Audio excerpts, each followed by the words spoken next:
हाल ही में आपने हादसे का 3 दिन पहले सुना होगा, हमारे वहाँ के एमएलए साहब पर झगड़ा हुआ। वो 6000 गज ज़मीन हांसी में वो भी वक्फ बोर्ड ने अपने कब्जात में ली हुई है। 2008 से जिसके नाम वो ज़मीन थी तो वो किराया दिए जा रहा वक्फ बोर्ड का, लेकिन वक्फ बोर्ड के नाम कब हुई ये किसी को नहीं पता।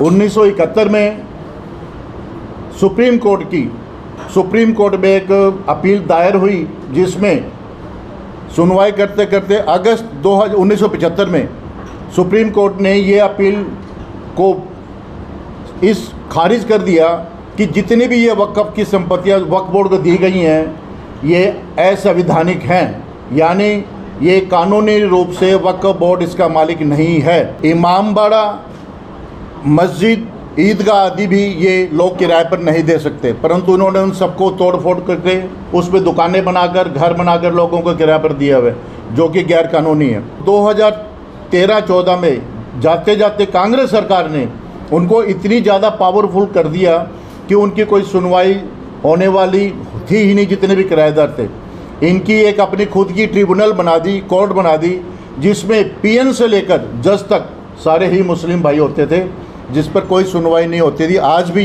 बहुत से केस हमारे उसमें पेंडिंग पड़े हैं। और ज्ञानवापी मस्जिद भी जो इसका ही एक ज्वलंत उदाहरण है। असंवैधानिक रूप से कानून का उल्लंघन करते हुए वक्फ बोर्ड आगे बढ़ता जा रहा है और 1995 में इनको बहुत सी असीमित ताकतें मिल गई, तो इन्होंने जो है दूसरी ज़मीनों पर भी कब्जा करना चालू कर दिया। मैं घनश्याम गोयल आए हुए सभी पत्रकार भाइयों का और छायाकर भाइयों का और आई हुई बहनों का सभी का स्वागत करता हूं। इस प्रेस वार्ता में हम वक्फ बोर्ड के बारे में आप सभी ने अच्छे से सुना है। पिछले काफ़ी दिनों से, काफ़ी सालों से डिबेट चल रहा है और टीवी पर तो इन दिनों 2-3 सालों में बहुत ज़्यादा हम देख रहे हैं। वक्फ बोर्ड के बारे में बताना हमारा इसलिए बहुत ज़रूरी है कि ये एक गैर कानूनी घोषित होने के बावजूद अपनी धड़ल्ले से, अपनी मनमानी से वक्फ संपत्तियों को बढ़ाया जा रहा है और सरकार चाहते हुए भी इसका कोई इलाज नहीं कर पा रही है। सब बातें हम अब खुलासा करेंगे कि सबसे पहले आपको तो मैं ये बताना चाहूँगा कि वक्फ बोर्ड क्या है। वक्फ का मतलब होता है दान। जब भारत पाकिस्तान विभाजन 1947 में हुआ तो जो तय मानद के अनुसार जो हिंदुस्तान में हमारे भाई लोग पाकिस्तान से आए और यहाँ से जो मुस्लिम भाई पाकिस्तान गए, उनको ज़मीनें बांट दी गई थी और 2 लाख के आसपास ज़मीनें हमारे देश में बच गई थी, जो कि कस्टोडियन के अंडर चली गई थी। कस्टोडियन भी भारत सरकार का एक उपक्रम है। कस्टोडियन में वो सभी ज़मीनें आती हैं, वो सभी संपत्तियाँ आती हैं जो कि जिस पर किसी का कोई हक नहीं होता, वो भारत सरकार की होती है। भारत सरकार के एंटरप्रेन्योर होने के कारण उन संपत्तियों को उनके अंडर दे दिया जाता है कस्टोडियन में, जिसका रख रखाव किया जाता है और जिसको भी बेच भी सकते हैं वो और दे भी सकते हैं। 1954 में वक्फ एक्ट बना था। उसके बाद 1961 में कस्टोडियन ने कुछ वो सारी संपत्तियां जो कि हमारी बची हुई थी भारत पाक विभाजन के बाद, वो रख रखाव के लिए, मेंटेनेंस के लिए, गरीब आदमी की सेवा के लिए और ऐसे लोगों के लिए था जो कि आश्रित हों, जिनके पास कोई साधन नहीं था। वक्फ बोर्ड ने वो उन संपत्तियों का जो मानद था, जो किराया तय किया हुआ था कस्टोडियन से, कस्टोडियन के माध्यम से वो लेना चालू कर दिया। परंतु धीरे धीरे इन लोगों को लोभ आ गया और ये लोग अपनी थोड़ी थोड़ी मनमानी करने लगे, अपनी जेबें भरने लगे। जहाँ पर किराया 10 रुपये बनता था वहाँ पर 100 रुपये लेने लगे, जहाँ 1000 बनता था वहाँ 5000 लेने लगे। वरना वो सबको ये कहते थे कि भी आपकी संपत्ति हम खारिज कर देंगे, आपकी लीज ख़त्म कर देंगे। तो लोगों को डर ये रहता था कि भी कभी हमारी संपत्ति चली न जाए। पाकिस्तान से आए हुए लोग, जो कि 1947 से पहले भी जो संपत्तियाँ बची हुई थी यहाँ पर लोग रहते आए हैं, जिसके हमारे पास बहुत से उदाहरण हैं, बहुत से कागज़ हैं। 1971 में सुप्रीम कोर्ट में एक अपील दायर हुई, जिसमें सुनवाई करते करते अगस्त 1975 में सुप्रीम कोर्ट ने ये अपील को इस खारिज कर दिया कि जितनी भी ये वक्फ की संपत्तियाँ वक्फ बोर्ड को दी गई हैं ये असंवैधानिक हैं, यानी ये कानूनी रूप से वक्फ बोर्ड इसका मालिक नहीं है।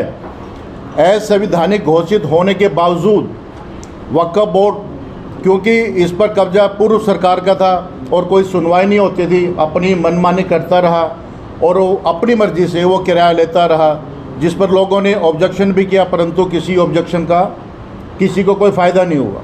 धीरे धीरे वक्फ बोर्ड जो है मजबूत होता गया। वक्फ का मतलब होता है दान और वाकिफ़ का मतलब होता है दान देने वाला। लेकिन वक्फ बोर्ड के ख़िलाफ़ हमने जब जो भी RTI लगाई उसमें हमेशा उन्होंने यही कहा है कि हमें कस्टोडियन के थ्रू ये ज़मीनें मिली हैं, कोई भी संपत्ति, कोई भी प्रॉपर्टी हमें वक्फ बोर्ड में दान से नहीं आई। और इसका उदाहरण हमारे केस चल रहे हैं सुप्रीम कोर्ट में, कई केस चल रहे हैं हाई कोर्ट में और वो हार भी चुके हैं। उसका एक ताज़ा जो हमने उदाहरण अभी आपको बताया 1975 में, उसकी वो खुल्लम खुला उल्लंघन कर रहे हैं और गवर्नमेंट को ये जो है ना गच्चा दे रहे हैं। उसके बाद वक्फ बोर्ड ने 1995 की धारा 51 के तहत इमामबाड़ा, मस्जिद, ईदगाह आदि भी ये लोग किराए पर नहीं दे सकते, परंतु उन्होंने उन सबको तोड़ फोड़ करके उस पर दुकानें बनाकर, घर बनाकर लोगों को किराए पर दिया हुआ है, जो कि गैर कानूनी है।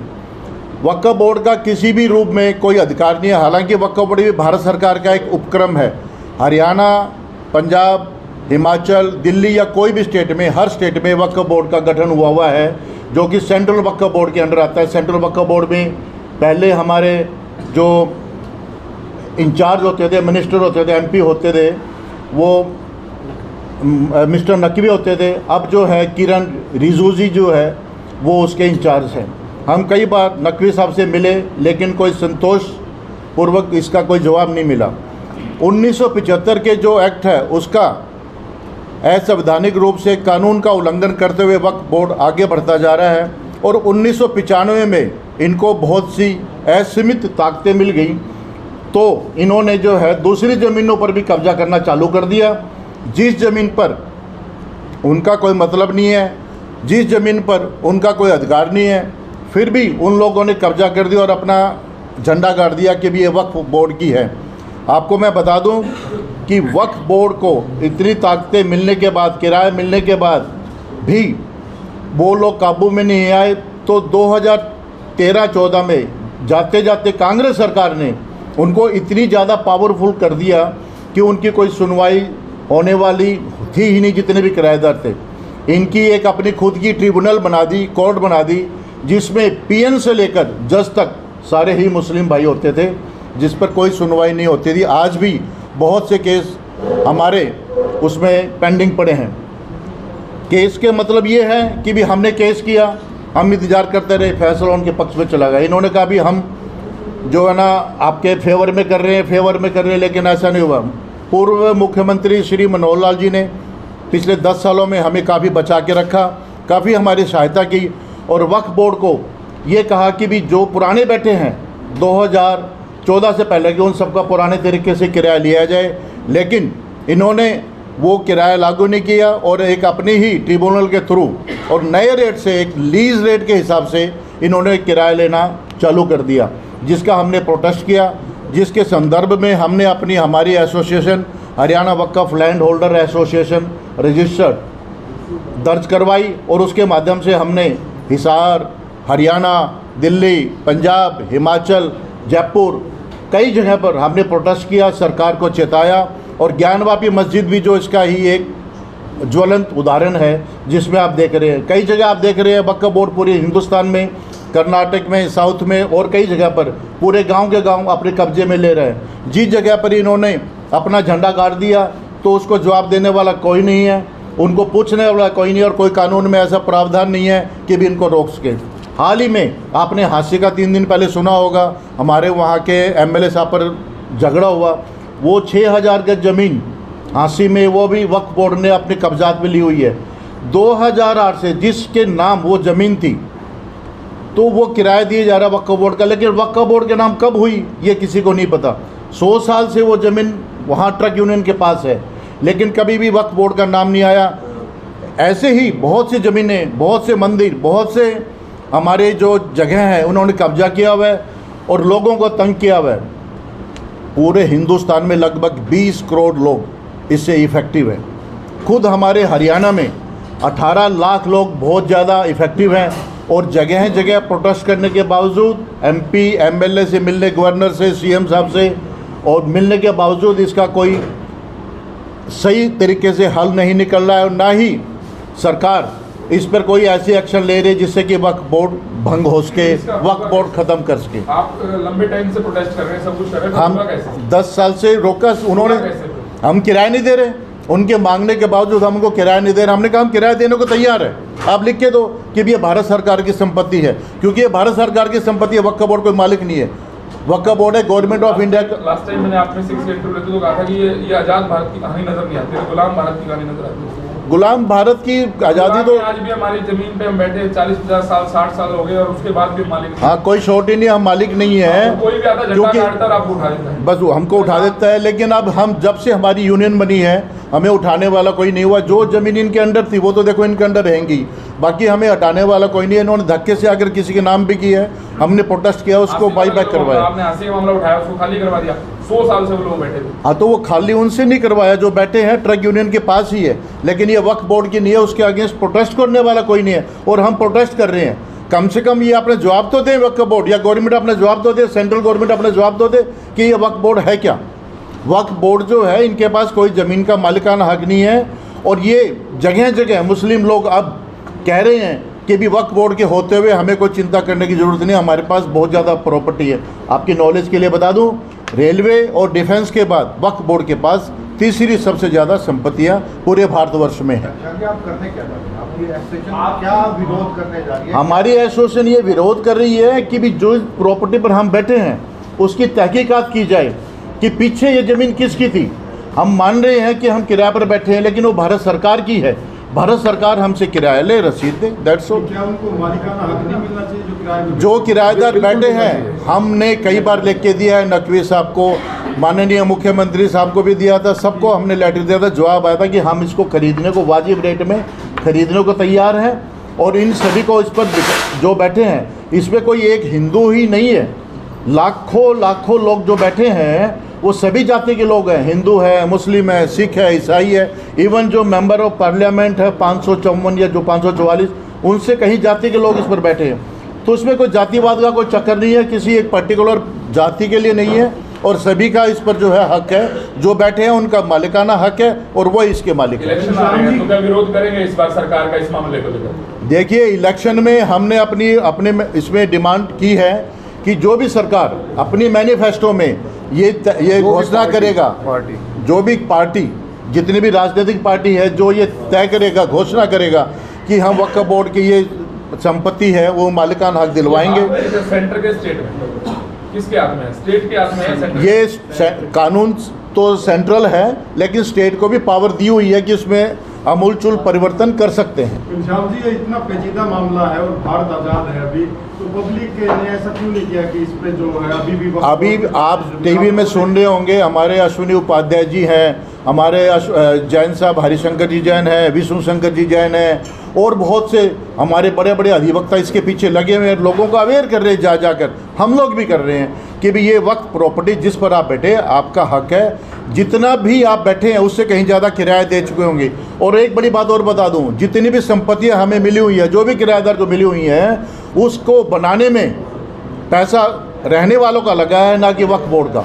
वक्फ बोर्ड तो अपनी जेब भरता है, इनके द्वारा पास किया हुआ नक्शा कमेटी में पास नहीं होता। पीछे एक कानून बनाया गया था जिसमें बोला था वक्फ बोर्ड किसी भी संपत्ति को बोल देगा ये मेरी है तो उसकी हो जाएगी, वही बहुत पब्लिक ने क्यों नहीं किया और आप लोग आगे क्यों नहीं आए? हम लोग उसमें बहुत आगे लगे हुए हैं, हम कोर्ट के माध्यम से कर सकते हैं, पॉलिटिकल में हम उनके पास जा रहे हैं और उनको पता है कि भी ये गलत हो रहा है। नकवी साहब ने पानीपत में आके कहा था कि ये गलत है, हम इसको ख़त्म करेंगे। ख़त्म नहीं कर सकते, लेकिन जो 2013-14 का जो कानून अमेंड किया था उस पर उन्होंने रोक लगा दी थी माननीय श्री मनोहर लाल जी ने, जिसके तहत हम किराया तो देने को तैयार है, वो लेने को तैयार नहीं है। वो कह रहे हैं कि हम अपनी मर्जी से लेंगे, नए कानून के हिसाब से लेंगे।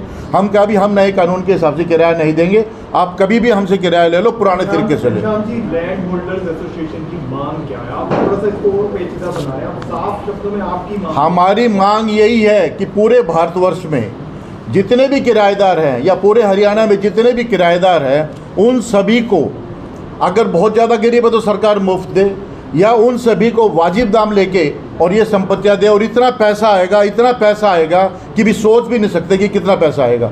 इस ज़मीनों पर स्कूल भी हैं, इन ज़मीनों पर धर्मशाला भी है, इन ज़मीनों पर आपकी मस्जिदें भी है, इन ज़मीनों पर आपके गुरुद्वारे भी हैं। और तो नहीं होता तो आप लोगों का स्टेप क्या है?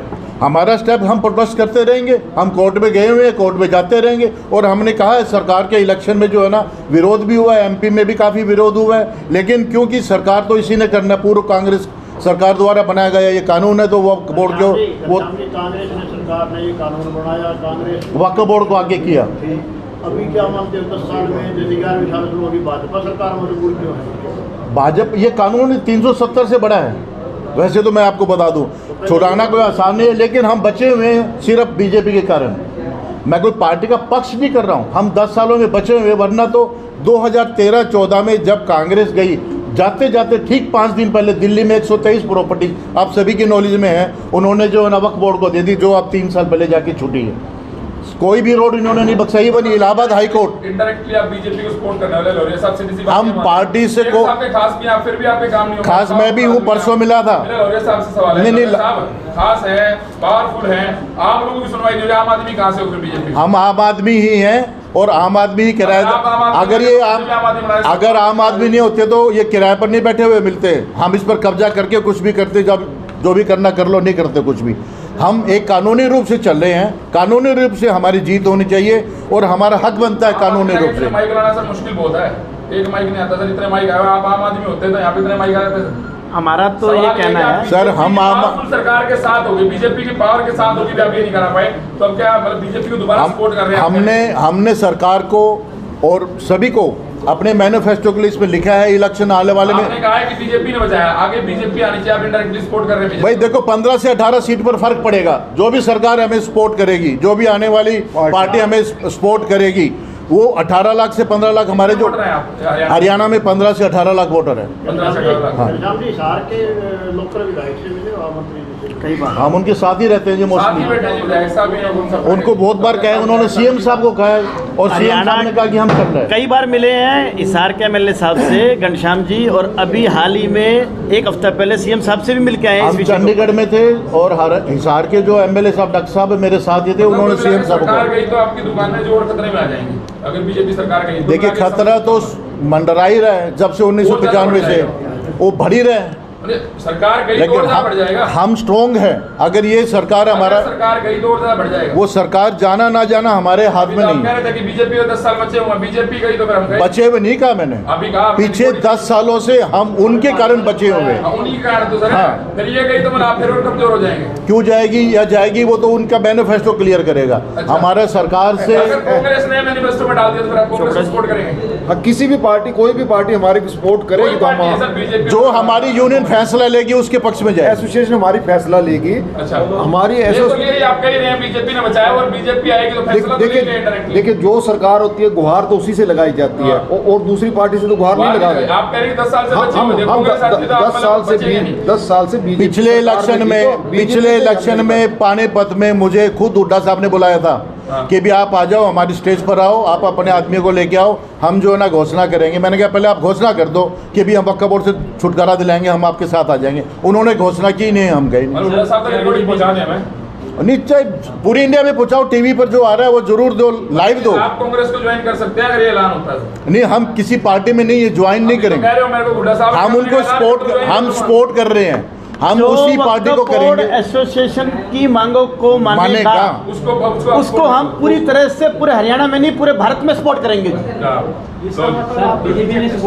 बात पार्टी की नहीं हो रही है, बीजेपी ने सुनवाई की है तभी तक तो इस हालात में है, वरना तो कभी के खत्म हो जाते हैं। एक बात बताओ जी, हाँ जी, आज 10 साल बाद में भी कांग्रेस परेशान कर रही है, नेहरू जी परेशान कर रहे हैं, इंदिरा जी परेशान कर रही है, 10 साल बाद भी एक काम नहीं हो पा रहा हो। 2017 से हम किराया नहीं दे रहे हैं।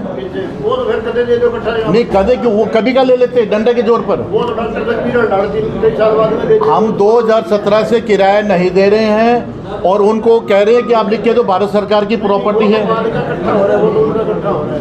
नहीं इकट्ठा सरकार का है, हमें देना है। सरकार का अगर ये लिख के दे दे कि भी ये भारत सरकार की प्रॉपर्टी है, हम किराया देने को तैयार है कि दिन में पूरे हरियाणा की पेमेंट हो जाएगी, लेकिन कर तो नहीं रहे हैं, वक्फ बोर्ड वाले कर नहीं रहे। अभी हाल ही में भी नगर निगम ने वक्फ बोर्ड को बुलाया था कि आओ बताओ आपकी प्रॉपर्टी कौन सी है, आज तक वो नगर निगम में गए नहीं।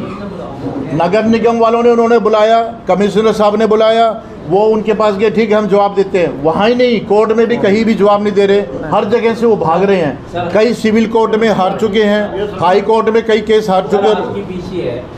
वो क्या चुनावी एजेंडे को लेके? नहीं, चुनाव का हमारा क्या कंसर्न है? पार्टी का बारी बीजेपी का नाम नहीं, हम बचे हुए हैं, बीजेपी से या कांग्रेस से दुखी हैं, ऐसा ही है। जो जिसने पौधा लगाया तो वो उस पौधे को उजाड़ेगा नहीं, वो तो उस सरकार को सोचना है, उस पार्टी को सोचना है कि हम क्या करें। हमारी मांग है, हम खुले रूप से कह रहे हैं कि 18 लाख वोट हमारे पूरे हरियाणा में, पूरे हिंदुस्तान में 20 करोड़ वोट हैं, पूरे हरियाणा में 18 लाख है। सर आप प्रदर्शन करते तो कोई मैंने 1800 लोग भी देखे। प्रदर्शन हर शहर में अपना अपना होता है। आप चंडीगढ़ आते, आप जयपुर आते, आप जंतर मंतर आते। आप कहते 10,000 से ज्यादा लोग हैं। नहीं कभी नहीं कहा भाई साहब, कहते बिजली को जाना 10,000 से ज्यादा। नहीं, हिसार जिले में 4,000 जो है ना लोग हैं, और जब भी हमने प्रोटेस्ट जैसे चंडीगढ़ में किया वहाँ 15,000 लोग थे, जंतर मंतर दिल्ली में किया 40,000 लोग थे, हमने वहाँ जयपुर में किया 16,000 लोग थे, रोहतक में किया था वहाँ पर 9-10 हज़ार थे। तो हिसार भी कमाते हैं। नहीं, वो पूरे हरियाणा से बुलाते हैं। और अब हमने ये कहा कि अपनी अपनी जगह पर सब करो। आज ये जो प्रेस कॉन्फ्रेंस हो रही है ये सिर्फ हिसार में नहीं है, अगले एक हफ्ते में सरकारों को बताने के हमारा समर्थन चाहिए तो हमारा काम करना ही पड़ेगा उनको, और हम इसके हकदार हैं, इसमें गलत कहीं नहीं है। अगर दोनों पार्टी नहीं करा तो फिर क्या नोटा पे जाओगे? कानून तो गए हुए हैं, नोटा पे, फिर नोटा वो हमारे अपनी यूनियन की मर्जी होगी, हम आपस में तय करेंगे सभी मिलकर कि क्या किसको देंगे। विपिन जी, जिस तरह से हो सकता है नोटा में चले जाए, नगर निगम के दुकानों पर बैठे हुए लोगों को मालिकाना हक दिया है, ठीक उसी तरह से वक्फ बोर्ड की दुकानों पर बैठे हुए दुकानदारों को या जिस तरह के भी संस्थान उन्होंने बना रखे हैं उनको भारत सरकार या हरियाणा सरकार उनका मालिकाना हक दे, इस विषय पर आज हम प्रेस वार्ता कर रहे हैं। और ये आपको भी मालूम है कि सरकार वक्फ बोर्ड की प्रॉपर्टी को छोड़ के वो लगी हुई है इसके पीछे, जो हमें रिपोर्ट मिल रही है, उन्होंने बहुत से, चाहे वो पब्लिक हेल्थ की है, चाहे लाल डोरे की है, चाहे डोरे से बाहर है, चाहे वो जिस पर किराएदार बैठे 20 साल पुराने, जो प्रॉपर्टी म्यूनसिपल निगम या कारपोरेशन या परिषद या उसकी बनाई हुई है, उन्होंने जो है उनको पैसा लेके दिया है, किसी को 25% डिस्काउंट जो जितना पुराना बैठा है, हम उसी टेनोर पर हम चाहते हैं कि हमें भी मालिकाना हक दिया जाए।